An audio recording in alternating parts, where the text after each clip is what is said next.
We are back on the Build Phase podcast. I'm your host, Mr. Ben, and on today's episode, we're going to talk about some new cards. Oh my goodness. Now, I don't actually have Crossover 4 in my hands, but someone was cool enough to post it onto the Facebook Collective, and that someone, I want to give him a shout out, is Sean Buddy?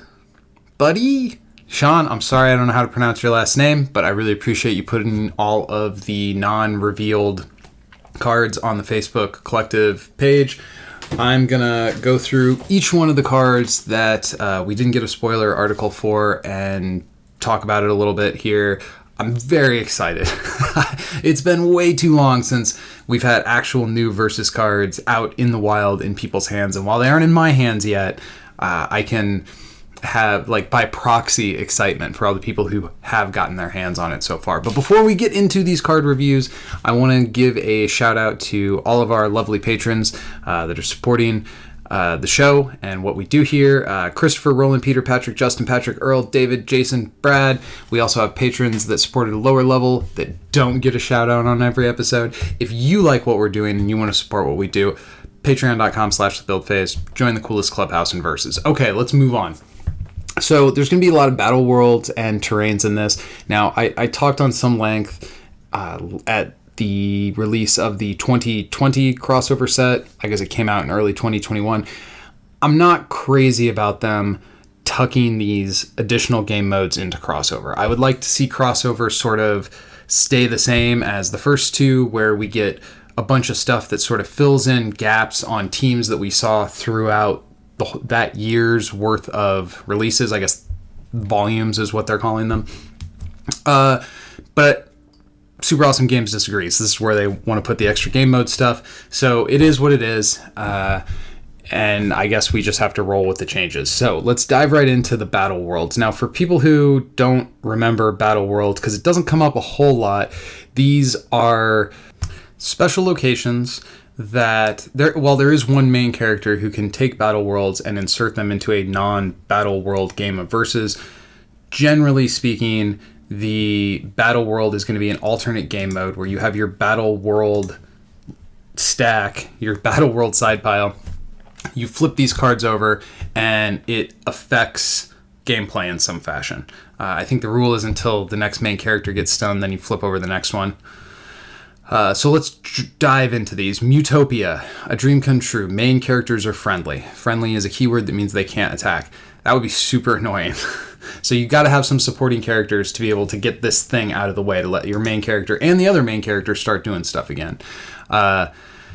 Overall, battle worlds are kind of like the I play Versus for Versus. Battle world, while it's fine, it's not the game mode that I'm like the most excited about. So as far as a domain goes, this one's fine. Whatever. I do think it'll create some interesting situations, but it's not a game mode I spend a ton of time in, so I don't have a lot of deep analysis on this particular battle world location.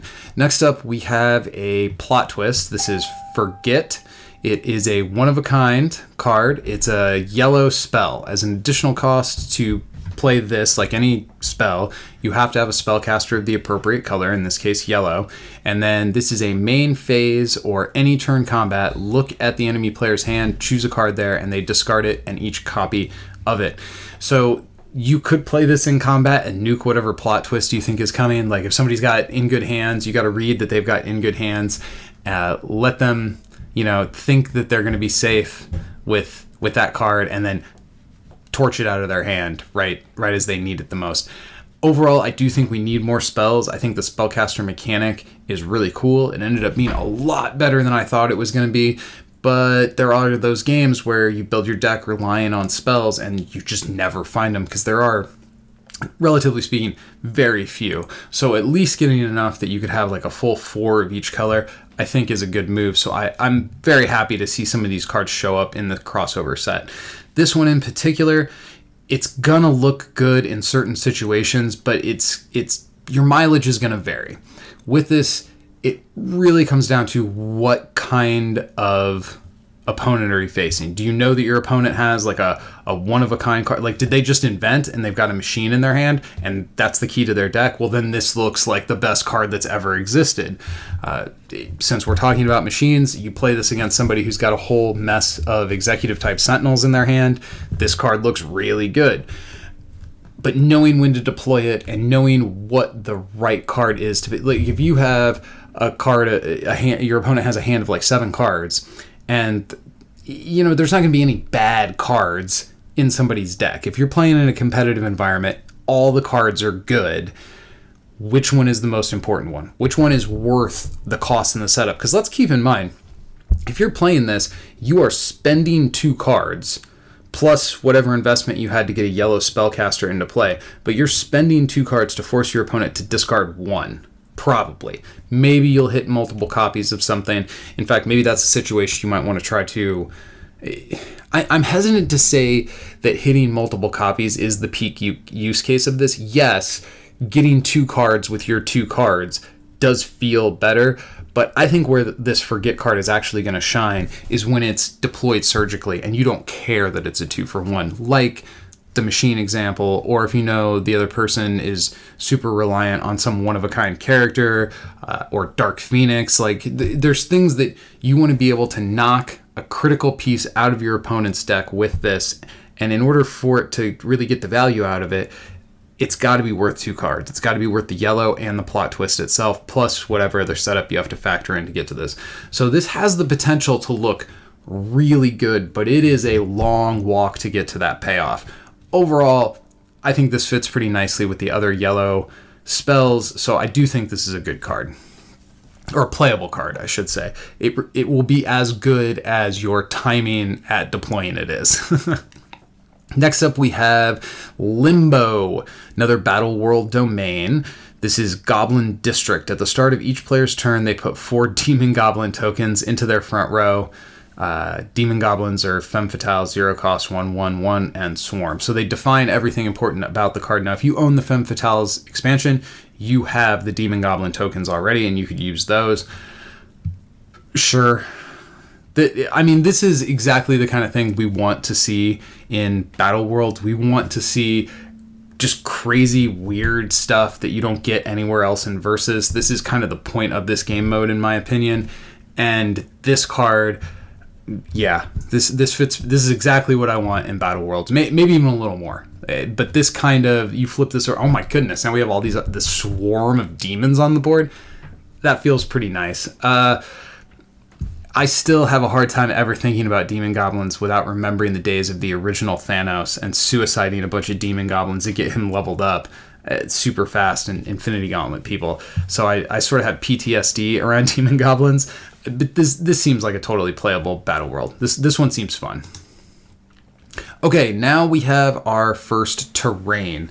So terrains are kind of like Battle Worlds, except they have like a specific row that they go into. Battle Worlds are kind of off to the side and create a blanket effect that impacts both players.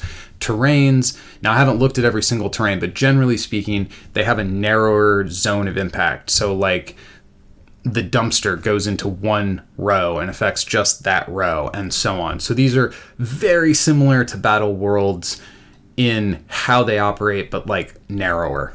So again, to play with terrains, this would be either an alternate game mode, or I feel like there's a main character that can pull some terrains in too. I might be making that up though. Anyway, Concealed Cave. This is a secret terrain. Now, I don't think, going from memory, I don't think there are any terrains that we got in Crossover Volume 3 that had this secret keyword, and I like it a lot. Thinking back, and I haven't done my research and checked myself, so I hope I don't end up sounding foolish here, but thinking back, I remember my criticisms of both Battle Worlds and terrains being kind of along the lines that they just didn't do enough.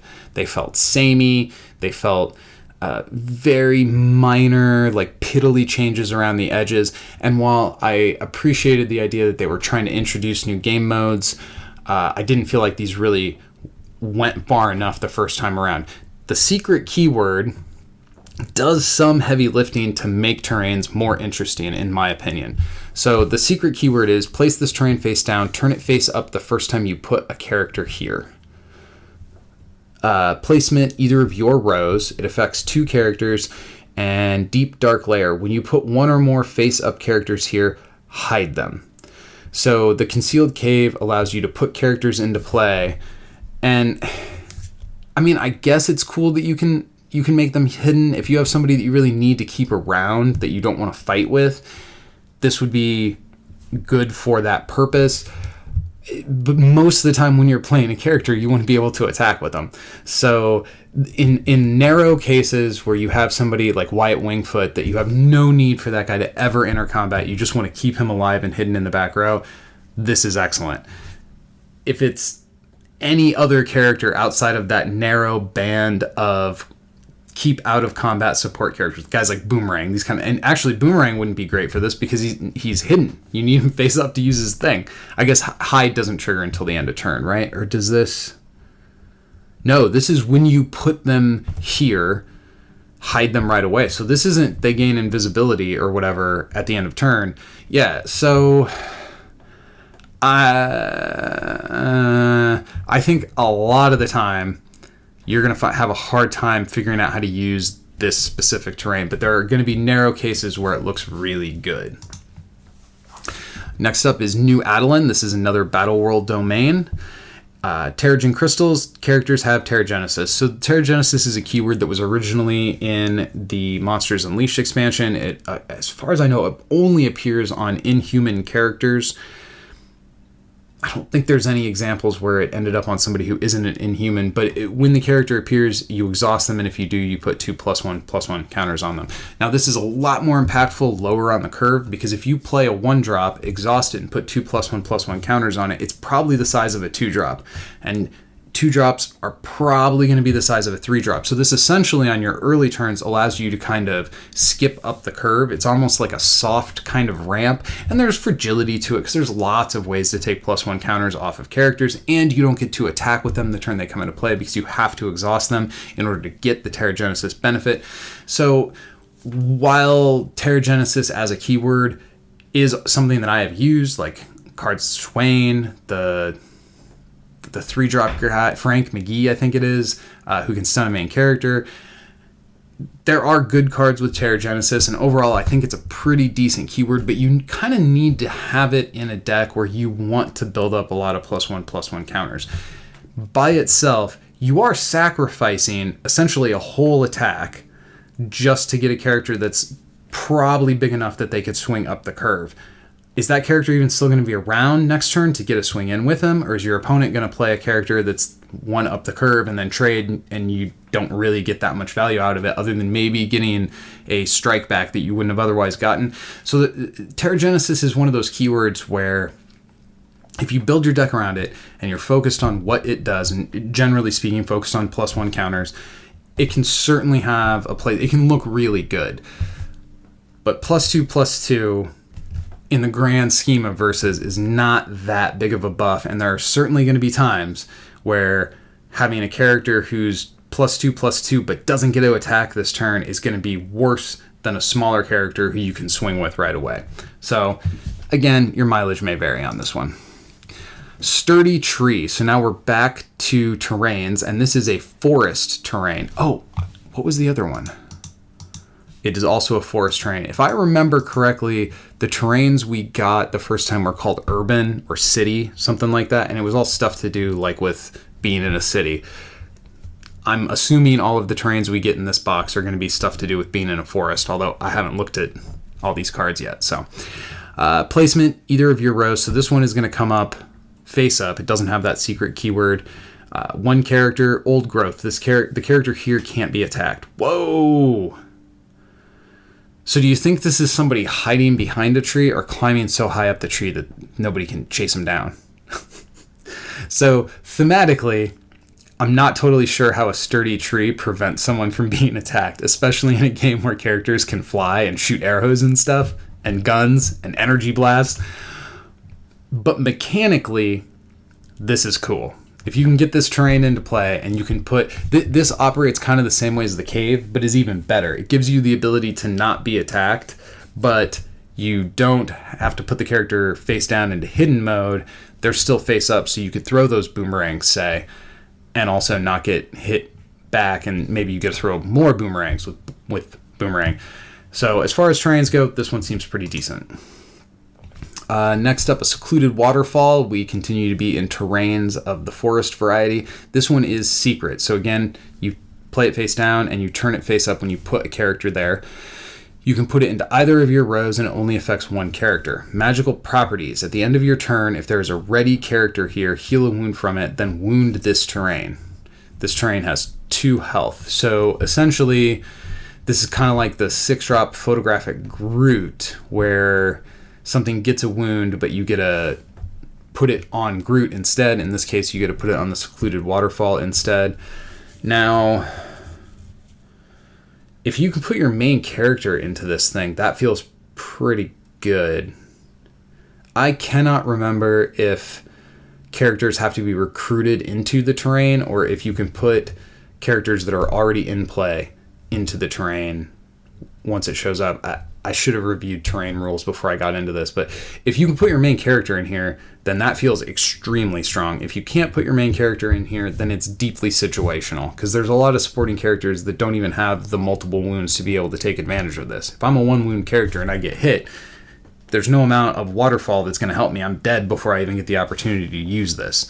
So it's got to be a multi-health character. This would be a really annoying place to put like Thing. Oh my goodness. So essentially you have an 8 health thing? No thank you. Okay, so now we've got our first boss card. Now with the boss cards, since we got a couple new ones and I'm still sort of coming to the end of doing my boss battle analysis, I am going to do an in-depth dive on whatever new boss cards we get within Crossover 4, kind of as part of the boss battle analysis series. So I'm going to run through this real quickly, but I'm not going to go super deep on this one here because I'm going to do a whole show dedicated to, in this case, Kingpin. So this is a Kingpin boss card. This is a character that I think really needed a boss card. Not, maybe need is a strong word, but it's, Kingpin is the sort of character who deserves a boss card, maybe even more than some of the ones we already have. I'm looking at you, Death. So I'm really happy to see this. Let's see what he can do. Before we get into the powers, so all these powers happen the same way, like on all the other boss cards. I'm gonna say when you play a resource, but it's when a resource card, a location card appears on your side. So something like Mirage puts an extra card on your side, even though you're not technically playing it, you would still get the benefit of these powers.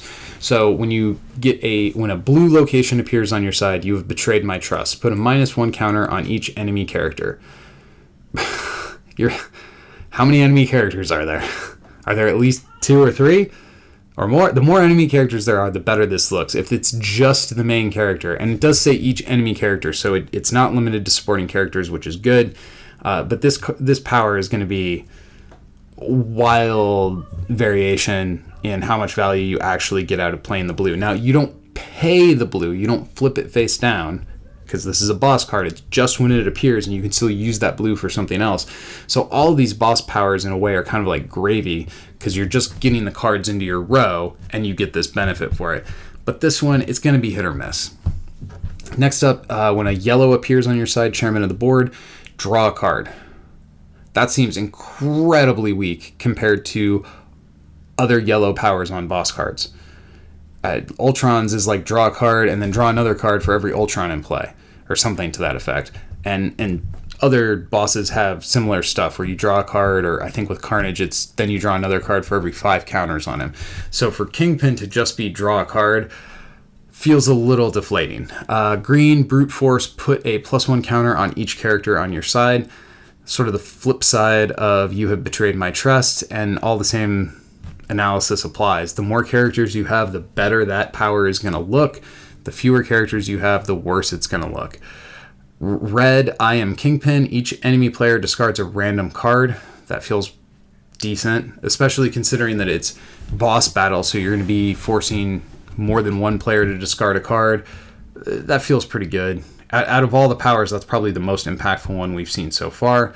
Fisk Tower, choose one of the above effects. or once per game, if you have a level 3 Kingpin on your side, he gains for the rest of the game, take over the multiverse, pay blue, yellow, green, and red, wound an enemy character. Kingpin can use this power any number of times on your turn. Okay, so I think what happened here is Danny and Ben wanted to give Kingpin... So the Kingpin MC, his level 1 experience is like, what, take over the city, then it's take over the country, and then it's take over the world or something like that. And now he's going to gain take over the multiverse. And the ability to straight up wound a character for 4 locations. And that does say character, not supporting character. So you can wound a main character, pain 4, and if you have 8 locations, you could wound a character multiple times. So you potentially, depending upon how many locations you have, straight up kill an enemy main character. Now let's remember that level 3 Kingpin lets you pull all your locations out of your deck and put them all into play. So looking over the blue, yellow, green, and red powers on this boss card, they seem incredibly weak compared to other boss cards. But you have to remember the boss we're talking about. Kingpin is going to have a state that he can build to where he's going to have a turn where he's going to trigger every single one of these powers multiple times. 2, 3, potentially even 4 times. When all that stuff happens, it's not each individual trigger of these powers where the value lies, like it is with some of the other boss characters. But with this one, it's the ability to stack it all together. He has overall lower power level in his powers, but he's going to have the ability to trigger them way more times than other bosses are. I think that's the approach Super Awesome Games took with this card. Of course, my general criticisms of how bosses work and the fact that things like... I'm drawing a blank on his name. The guy who forces all your locations to be face down, or Mole Man, who can put you in a position where you have to flip your locations face down. Stuff like that is going to make... It makes all bosses' lives difficult, but it's really has the potential to cripple Kingpin. Like, if this guy can't get face-up characters, he can't, or face-up locations, he can't level, he's not going to get any of his benefits. And I'm going to leave it there. There's more analysis to be done here, but we'll move on. Norseheim, Battle World Domain. Remnants of the 10 Realms. When the game enters this domain, it also enters the next domain. The game is in both domains. When it would leave a domain, it leaves both. Supporting characters have +5 attack and regeneration. At the start of your turn, heal a wound from them. Wow, okay. So again, you flip over the domain card, and that stays in play until a main character gets...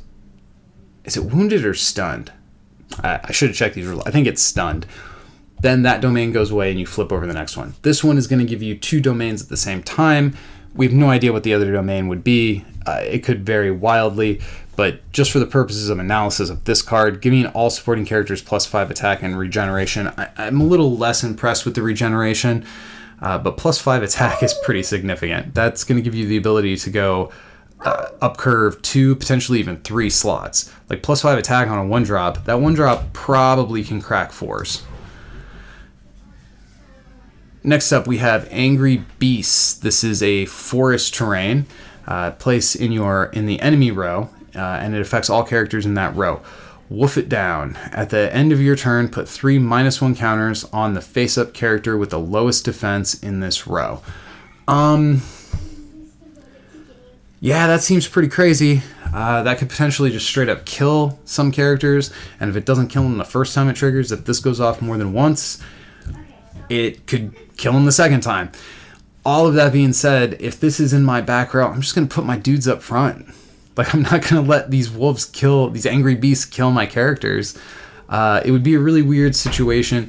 Potentially, what you would want to do is pair this with somebody who could, like Spider-Man, like web sling and pull people to the front row, or like the Black Widow main character that really punishes people for putting their characters in the back row. You could give somebody like a no good option choice where there's angry beasts up front and Black Widow's going to shoot you with stuff in back.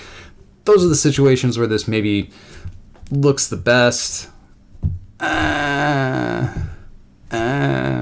It feels like it would be pretty easy to play around.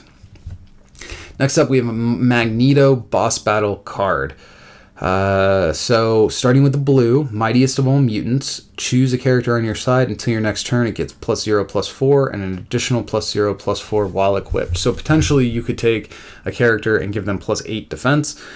That's massive. Even on end of the game, like big drop characters, plus 8 defense is pretty crazy good.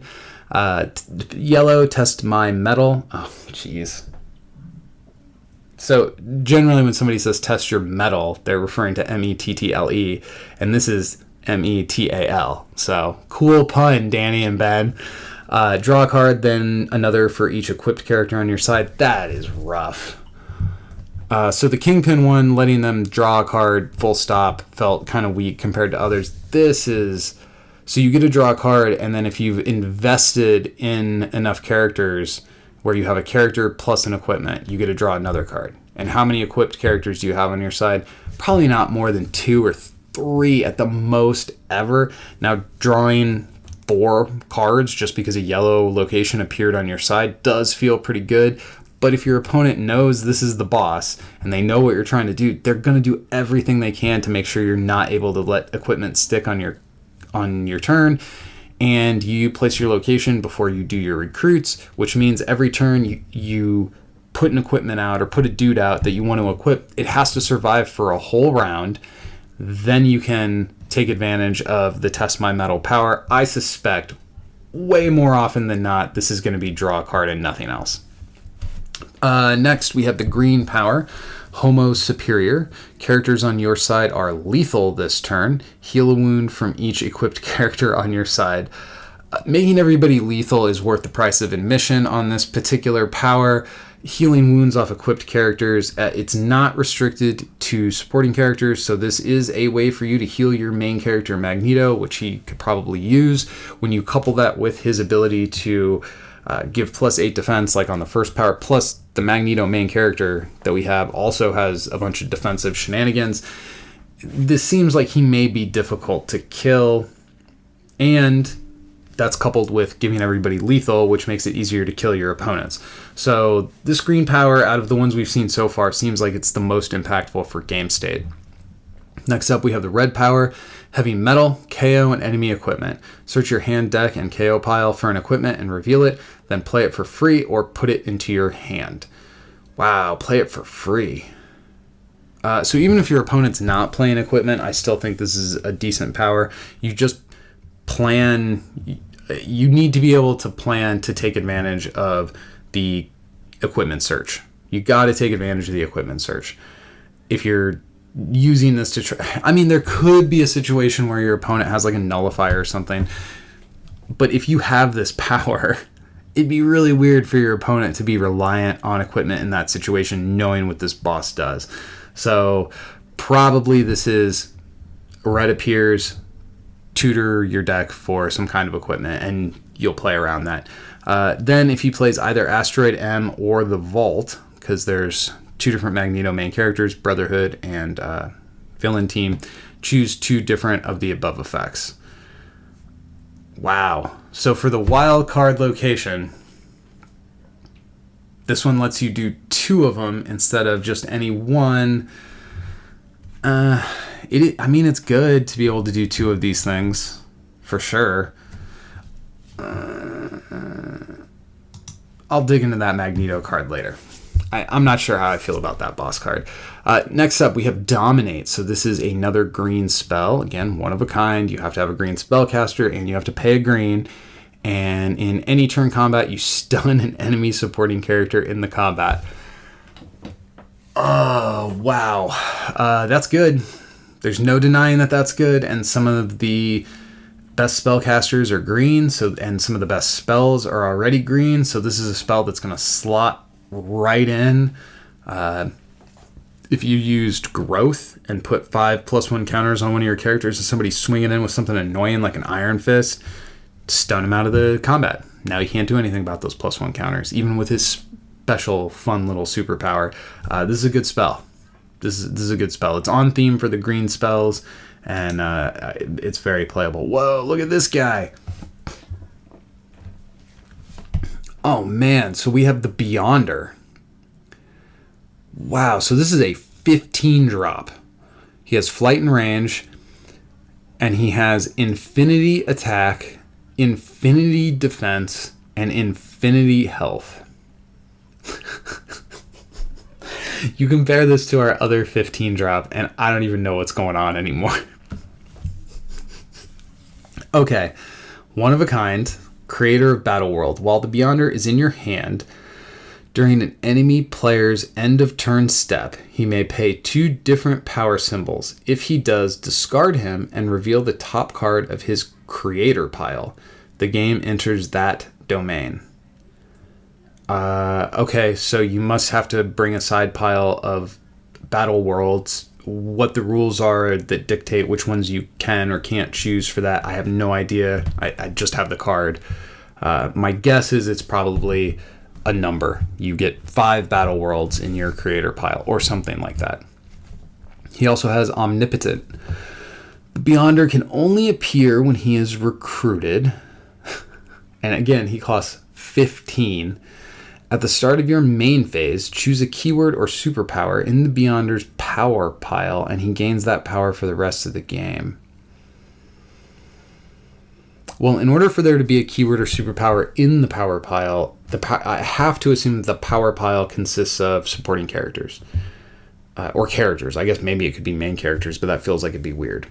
And you get however many you get, then Beyonder gets to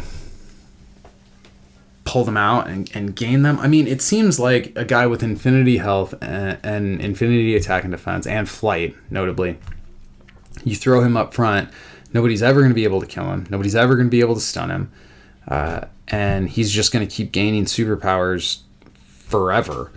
But how big does that pile need to be? If the game is already at turn 15, how many times do you need to hit the opposing main character at that point? Like, they can't have that much life left. Like, turn 15, even with hard ramp, it takes a while to get to 15. I feel like his power pile doesn't even probably need to be more than 3 cards. Like, I can't imagine most games letting this guy's power trigger more than 3, maybe 4 times. And even if you don't look at it from the perspective of he costs 15 and we're so late in the game, he's an infinity flight range guy.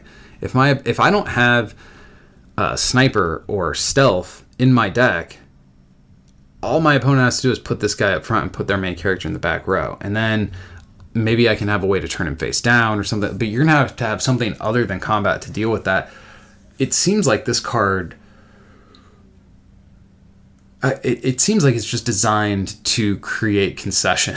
Like, this hits the table and your opponent goes, okay, I concede. You got me. Oh, man, and what happens if both players have a Beyonder? Presumably they could hit each other since they both have infinity health.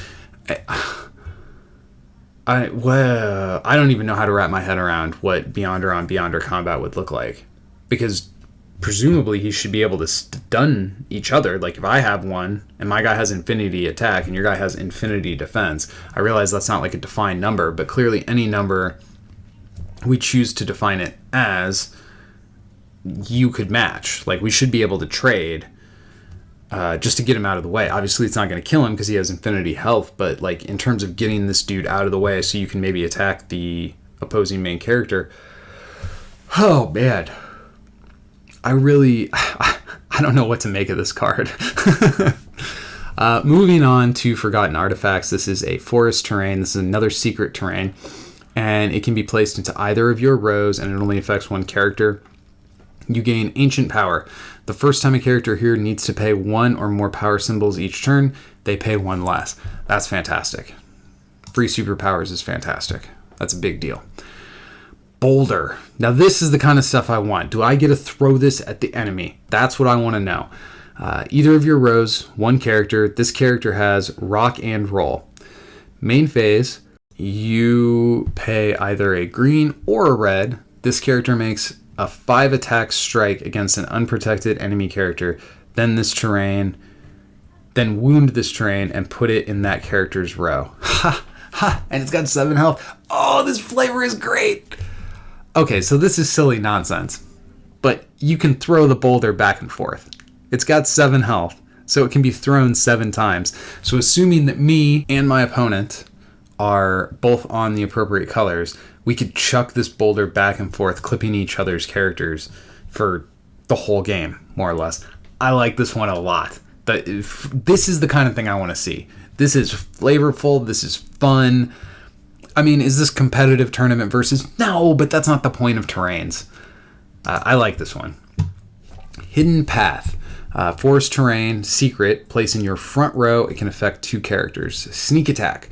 When you put 1 or more characters here, they have stealth this turn. That is dope. The ability to stealth on whatever character you play. Just get me in that back row. It doesn't matter what I recruit this turn. I'm going to give it stealth and I'm going to crack that MC. Oh, that one actually feels pretty good. This feels impactful. And I like that it's secret too, so you can spring it on your opponent when they think they're set up and good. Oh, I don't like this one. Sentinel territories. Powers neutralized. Characters other than Sentinels lose and can't gain powers. Battle World domain. I hate that domain. The last thing I want is more cards that make all the cards blank. I want more powers, not less powers. I don't like this one. Deserted cabin. Forest terrain. Secret. Can go in either of your row and hold 1 character. Leftovers. At the end of turn, if there's a ready character here, draw a card. I mean, if you have a support character in your back row that you don't want to attack with anyway, I mentioned Wyatt Wingfoot, and maybe Jessica Jones would fall into this. Like, something that's doing something other than being a combat asset that you want to keep alive. You're not attacking with it anyway. This lets you draw a free card at the end of turn. That's fine. It's fine. Egghead. Okay, so now this is meat and potatoes versus stuff. This is a 3-cost Masters of Evil affiliated supporting character card. This is the kind of stuff I come to crossover for. 031. Oh, jeez. I got prematurely excited. Hopefully this guy has some good words on him. Evil Loyalty. Put this in your deck only if each card with a team affiliation and each character in your deck is evil. Cool. It's cool to see some evil loyalty support, particularly considering how the good loyalty, evil loyalty plot twist game played out at the beginning of... Gosh, was that last year? Yeah, wow. Evil Mastermind. When Egghead appears, search your deck. Whoa! When Egghead appears, search your deck for an evil card and reveal it. Then shuffle your deck and put that card on top. This is good. This is great. Especially in Masters of Evil. This lets you fetch that Avengers Mansion you need to level up Crimson Cowl into Ultron. This lets you fetch that Wrecking Crew dude that you weren't able to deal with. This is even a card that you could throw into not any deck, because again, evil loyalty, but as long as it's an evil deck, you can throw this guy in and he can tutor for your curve.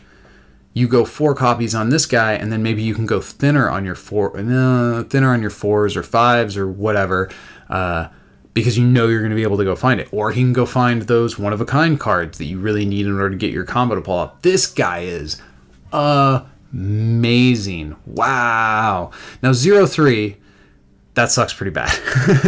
He's not doing anything else other than setting up something on a subsequent turn. So this guy's an investment.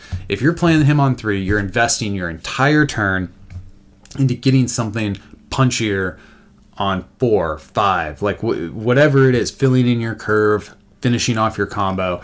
This guy has major potential. Now, he's limited by the evil loyalty, but there's a lot of evil cards in Versus. This guy has big time potential, in my opinion. Baron Mordo. He is a 7-cost Underworld affiliated. Wow, I do not like this art. Holy smokes, what is this artwork? So, for one, I'm having a hard time seeing what's even going on here. It looks like Mordo is shooting Kingpin with some kind of energy vomit while he's got, I don't know, Tony Stark in a rear naked choke. And the look on his face, I don't know what's more offensive to me in this drawing of Baron Mordo. His absurd hairline or the creepy uncle grin that he's got on his face. I really don't like this card art at all. Okay, I'm going to try to move past the art and look at the actual card. Wow, what is happening here? You know, there's a lot of illustrated cards that look great. This ain't one of them, I'm afraid. Okay, moving on. He's a 6'10", with range and 2 health. Again, he costs 7. He is a blue and yellow spellcaster, so that feels decent. But don't we have a 7-cost spellcaster who's all the colors? So, well, let's see what else he does. Whenever Baron Mordo casts a spell, put a -1 counter on each enemy character. I don't know. This feels a little... That feels a little weak. So you're going to hold your spells until turn 7 so that you can spend 2 cards to get what it... So you pay the blue, you play the spell, you get whatever benefit from that, and then you get like, what, 3 -1 counters spread out across the enemy side? I think I might be out on this guy. If your deck really needs to have evil spellcasters, like if you want to be able to run Egghead in your spell deck, or if you're really dependent on some yellow or blue spell for like a combo, and this is like the spellcaster that you can slot into this part of the curve for that, maybe. But in my opinion, spells look the best the sooner you play them in the game, the bigger the impact they have. Like if you have a turn 1 growth, that's 5 +1/+1 counters, maybe on your main character, maybe on a supporting character. If you can get that into play, that's a massive burst of energy. 5 +1 counters on turn 7. Now, I admit growth is not the right color to be matched with this particular spellcaster, but I think the point still stands, which is that 5 +1 counters on turn 7 is way less impactful. We're talking about characters that have, like for Baron Mordo here, 6/10. A 6/10 Baron Mordo is not as intimidated by 5 +1 counters as, say, your opponent's 1-drops might be. So I tend to look at using my spells the earlier in the game. How do I phrase this? Every spell is a burst of power. Plot twists are about power spike as well. Like supporting characters generate their value for you over the course of the game by getting in their attacks, by potentially doing multiple attacks, and it's less of like an immediate thing. Plot twists, you get an immediate burst of value and then it goes to the KO pile and it's done. Spells give you more than double the immediate burst of value that you would get from a regular plot twist, generally speaking. I'm being really rough and kind of with my estimates here, but spells are a very large power spike. The earlier in the game you get those large power spikes, maybe you get so far ahead that your opponent can't catch up to you. If you're holding on to all your power spike cards until the end, you might already lose before you get the chance to finally go off. So this Black Magic Man power, I feel like is a trap. I think it's a trap. You don't want to hold your spells to turn 7, especially not for an effect that lets you put a -1 counter on each enemy character. I mean, you could potentially play a spell and you're only putting a -1 on the main character. Like that could be a scenario. That might as well be blank in that case. So I think I'm out on this guy. Thicket.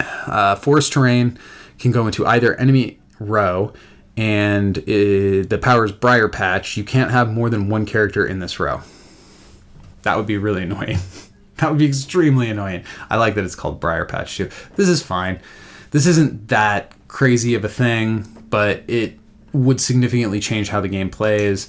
If you have ways to get multiple terrains in it, so you could have Angry Beasts and a Thicket. I don't remember if that's a thing that can happen or not in terrain games.